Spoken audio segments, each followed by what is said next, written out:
цусд сувг үзүүлж бай.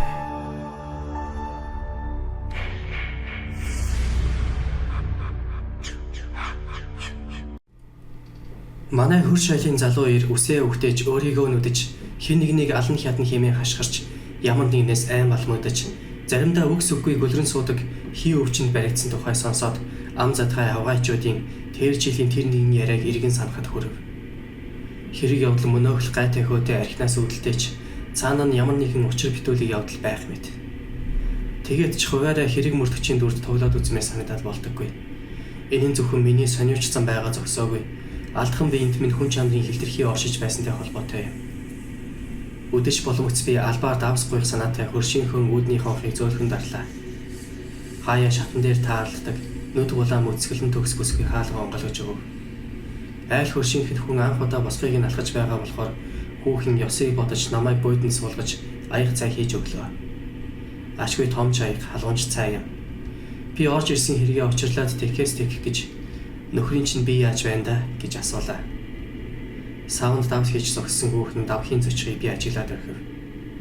Хацар нүүл мэдэг болборцсон бүсгүй над руу нэг их сүрхий хараад янзандаа гэв.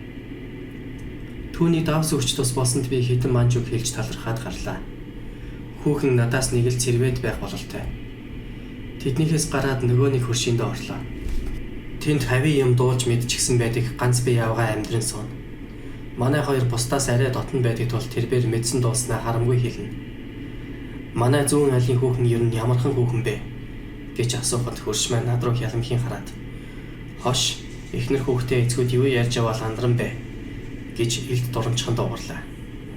Гэвч эмэгний яриасыг зан дийлэ бололтой. Баахан хаяа муутай айл байх шүү. Манайх энэ байранд орсны дараахан л юмдаг. Энэ хүүхэн чинь нэг сайхан залуутай сууж байсан юм. Атаархмаар сайхан хосоод байсан даа хөр хийс. Гэтэл нэг л өдөр тэр залуу төрсөн дүүн алчихжээ гэсэн яриа гардаг байгаа. Бодвол ахыгаа аасан тэр чөтгөрийг цагдан сэргийлэх нь аваад явсан юм байгаа биз.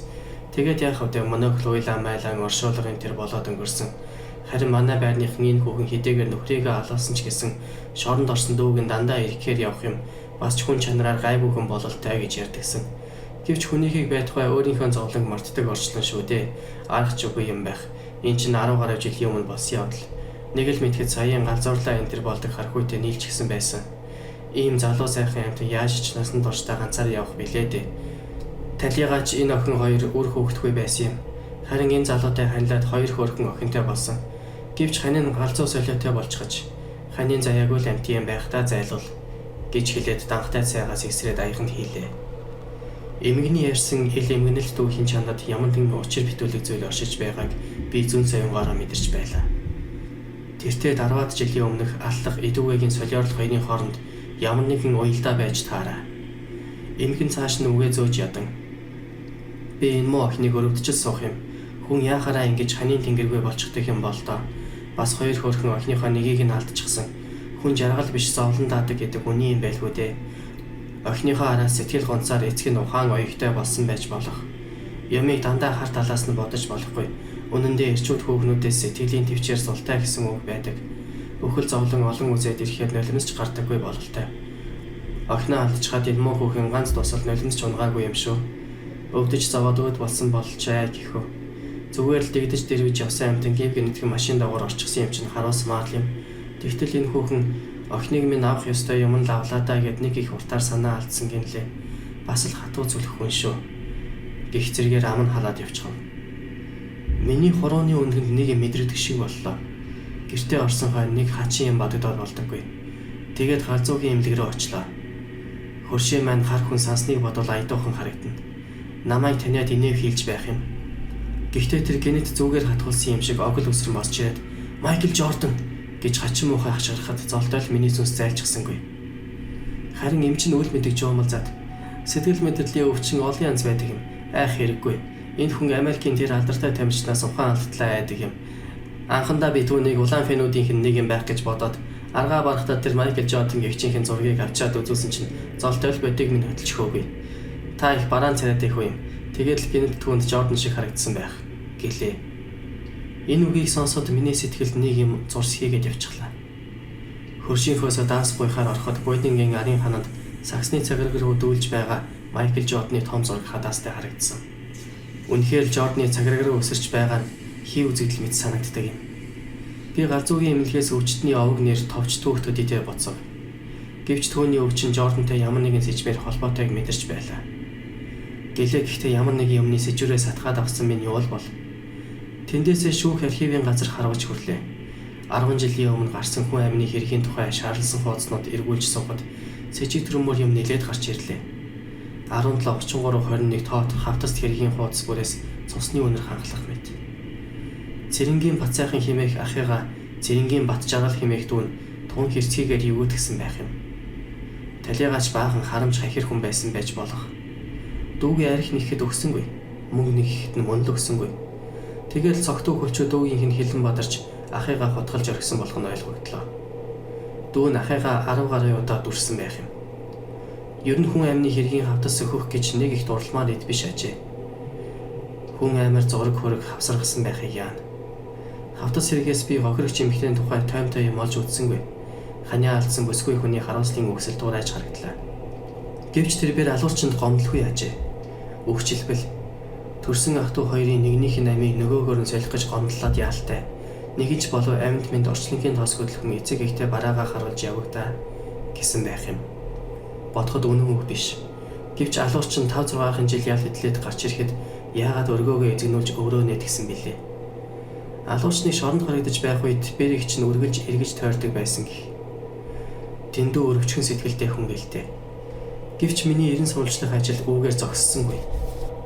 Талигачин эцэг их хоёрыг хуучин хаягаар нь бидэрсээр явж очивол Батжаагалыг жоронгоос суллагдахаас 2 жилийн өмнө дараалан нас барсан байв.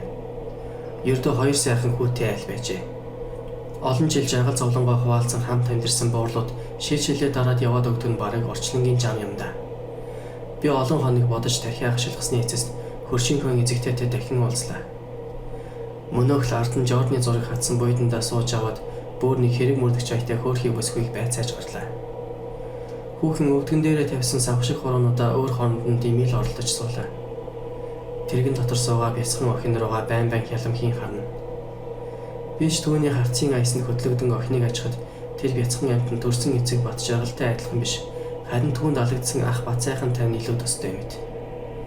Мөнөөхөн удамшил гихч нь ингэж тусдаг бололтой.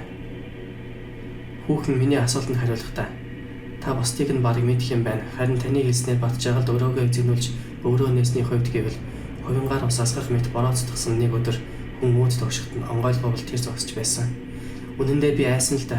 Гэвч дөнгөж шоронгоос суулгадсан тийм бороо дундор явж ирсэн хүн ямар хоо янзтай зогсож байсныг та төсөөлөд боддоо. Тэр намайг шуудхан л тэрвэрэд авсан. Нэг мэтгэд би түүнээс ч дутууг нь орчихсон тэрвэртэн чичиж зогссон. Тэгэд тэр гэрийн минь босхийг алхсан.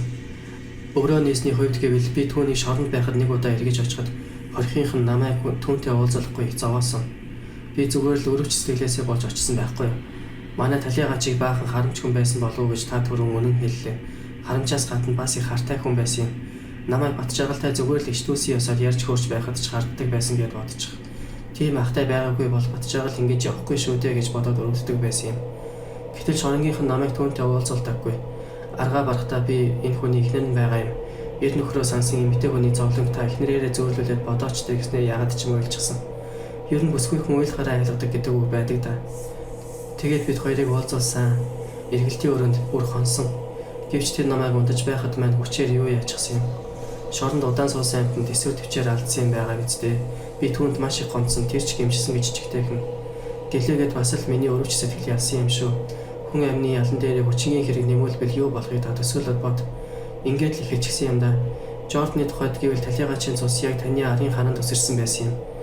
Тэр үед би байр байшингаа засах хүчтийн хээч үгүй, мөнгө төрөгч үгүй байсан. Тэгээд аргаа барахтаа талигаачийн цусан дээр Жордны зургийг наачихсан юм. Хүний цус ямар ч их тостой байдаг юм бэ дээ. Он жилийн уртад энэ зургийг нэвчээд гарсан байгаа юм. Та сайн ажиглаа гэлээ. Үнэхээр зургийн цаасыг хүрэн толбох нэвтлэн тодорчээ. Бүр Жордны хацар дээр хүртэл нэвчсэн байв. Хүүхэн уртаар санаа алдаад. Тэр өдөр Батжаагал халамцуухан байсан юм. Наад буйдан дээр чинь сууж байснаа сайхнагийн сүнс нэгэр болчихжээ гэдэл босоод ирсэн. Бурхан минь тэгэл галзуурчихсан да. Гэд хоёр гараараа нүрээ даран мэгшгэд 3 завсраар нь нулимс шүүрэн гарч иж байлаа. Яг л талигаачийн цуслуугаа адил нэвчиж байсныг яана.